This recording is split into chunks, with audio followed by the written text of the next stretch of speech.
नमस्कार, जयश्री कांबळे या रेसिपी चॅनलमध्ये तुमचं खूप खूप आज स्वागत आहे।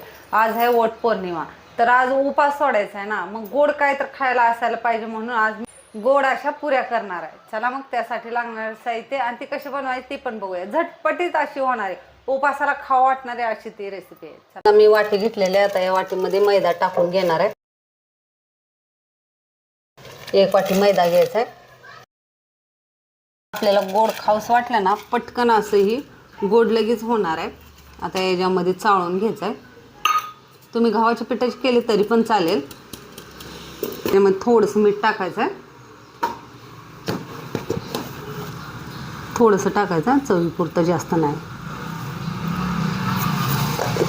आता याच्यात थोडंसं वितळून ना 2 चमचे तूप टाकायचं। 2 चमचे तूप टाकलं का नाही म्हणजे खायला खुसखुशीत असं होते। आता हे तूप मिक्स करून घ्यायचं आहे।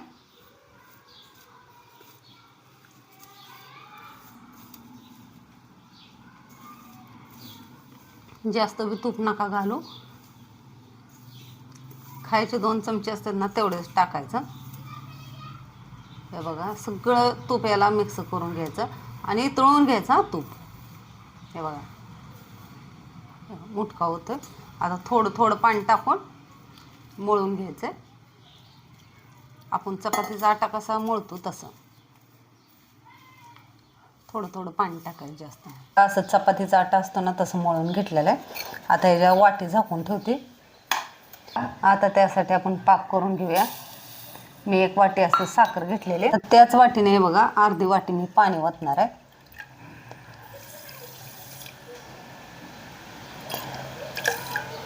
आता ही गॅसवर ठेवून देऊया। याचा पाक तयार करायचा। हे आपल्याला एक तारीख किंवा काय हे करायचं नाही पाक, फक्त आपण गुलाबजामुनला कसं करतो पाक तसं करायचा। चांगला असं मिक्स करून घ्यायचा। आधी 2 चमचे मी तूप घेतलेलं आहे वितळून, आता या चमच्याने घेतलेला आहे। त्याच्यामध्ये मैदा टाकून घ्यायचा साठा तयार करण्यासाठी, मिक्स करायचं।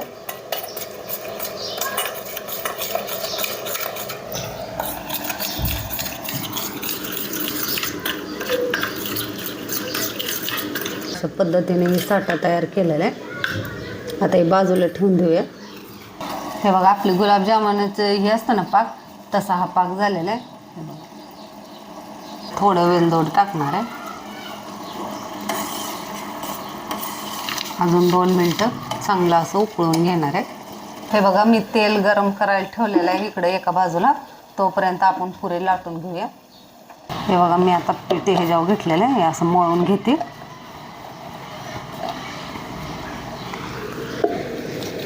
ते हे करायचं आहे आपल्याला, चपातीला जेवढं घेतो ना आपण तेवढं घ्यायचं आहे।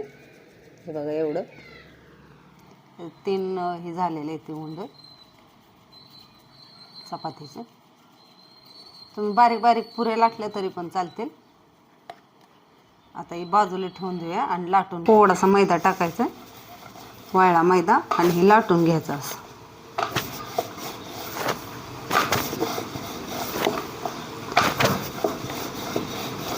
ताट घेतलेलं, आता ताटात थोडंसं पीठ टाकणार आहे, वाळलं मैदा टाकलेलं आहे थोडंसं।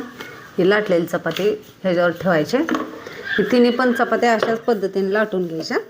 थोडासा मैदा टाकायचा, मग चिकटणार नाही ना चपातीला चपाती। आता ही तिसरी बी लाटून घेते। तिसरी पण चपाती लाटून घेतलेली। आता ही साठा केलाय ना ह्याच्यावरती असा पसरून घ्यायचा, हाताने पसरून घ्यायचा, म्हणजे चांगला असा पसरला जातो। आपण खाजा करतो ना त्याच पद्धतीने, फक्त काय करायचं आहे पुरीसारखं करायचं, मग त्यात सगळं का नाही ही जाऊन बसतंय आपण केलेला। पुरीसारखंच करायचं आहे, म्हणजे खाज्यासारखं आपलं सगळं आहे, फक्त पुरीसारखं करायचं म्हणजे ह्याच्यात पाक जाऊन बसतोय। हे बघा मी साठा लावला आणि वरनं असं वाळलं पीठ टाकलेलं आहे। आता ही चपाती टाकली, आता ह्याच्यावर बी असा साठा पसरून घ्यायचा। दाबून हे जरा पसरायचं म्हणजे का नाही ते आतमध्ये हवा धरलेली बबल झालेले आहेत ना ती निघून जाते.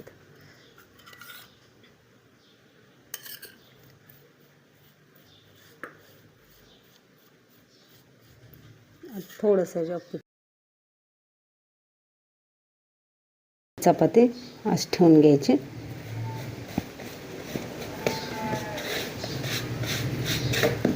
आता हे सगळा साठा जे आहे ना याला लावून घ्यायचा.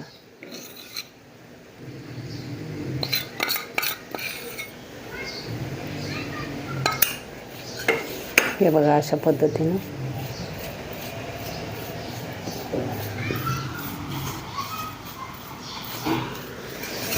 सगळी वाटी मी पुसून घेतलेले. हे बघा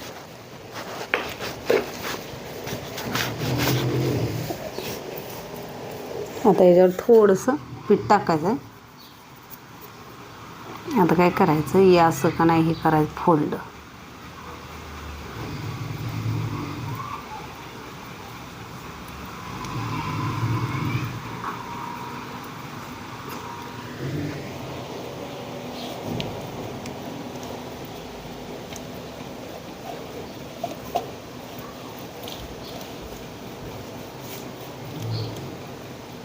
आता हे कट करून घ्यायचं.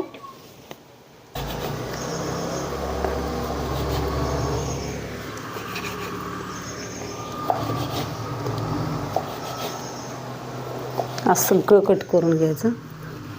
खाज्याचंच पद्धत आहे. पटकन आपल्याला खाऊ वाटलं तर झटपटीचं साध्या सोप्या पद्धतीनं होणार. तुम्ही गव्हाच्या पिठाचं केलं तर लयच भारी होते ते.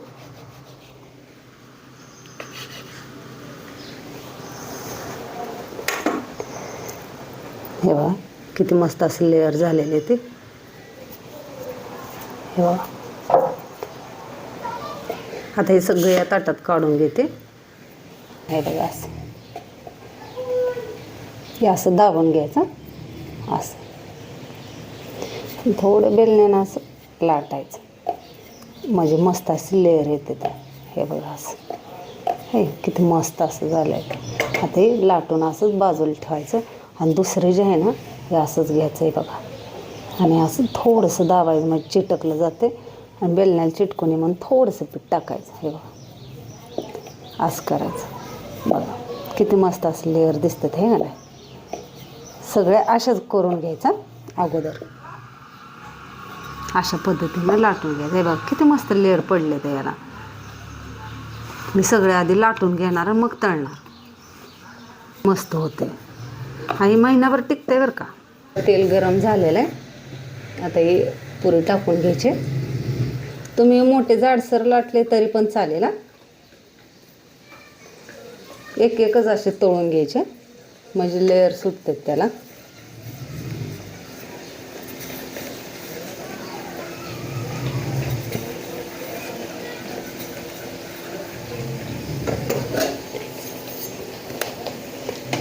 आणि कमी गॅसवरच शक्यतो तळायचे आहे बरं का. बघ किती मस्त असं झालेलं. किती मस्त सुटलेले ते लेअर. ह्यात का नाही ती पाक केलेला आहे ना लगेच जातो त्यामुळं असंच करायचं आहे.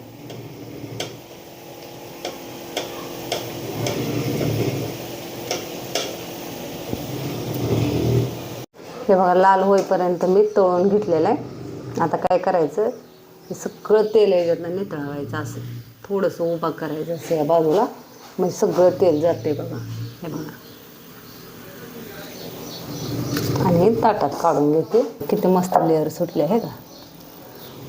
आणि गरम आहे ना तेव्हाच पाकात टाकायच्या. हे बघा पाकात असं टाकायचं गरम आहे तोपर्यंत म्हणजे त्यात ना पाक जाऊन बसतोय.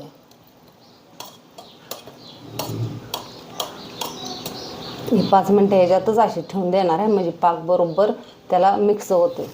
तर राहिलेला आता मी तळून घेणार. मी सगळ्या अशा करून घेतलेल्या त्या पुरीसारख्या. सगळे यातले एक्स्ट्रा जे आहे ना पाक ते काढलेलं आहे. हे बघा आणि किती मस्त झालेले. आता काय करते तुम्हाला ना तोडून दाखवते बघा. हे का किती मस्त असे झाले. सगळीकडे असा पाक गेलेला आहे. हे खायला एकदम कुसकुशीत झालेलं आहे. तुम्हाला कशी वाटली मला कमेंट करून सांगा. जरी असा पाक खाली आला तरी उद्या ह्यातनं निस्तळून जातोय आणि दुसऱ्या भांड्यात काढून ठेवा नंतर ना.